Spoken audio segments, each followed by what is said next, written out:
Guys, I'm cooking some shrimps. Looking good. Ready to begin. What do you think? It's a little yum yum. Yep. It's my own version of garlic butter shrimps. Whatever you say it, it's okay. Or however you call it, it's okay. As long as it's this so good. You should try it. So what I did is I sauteed some of garlic, and what else? And onions.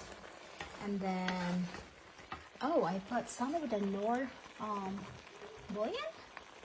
And then just tiny bit of that, so we don't want to get into like so salty. We don't want to turn this into an ocean. And what else I put in here? I think that was it.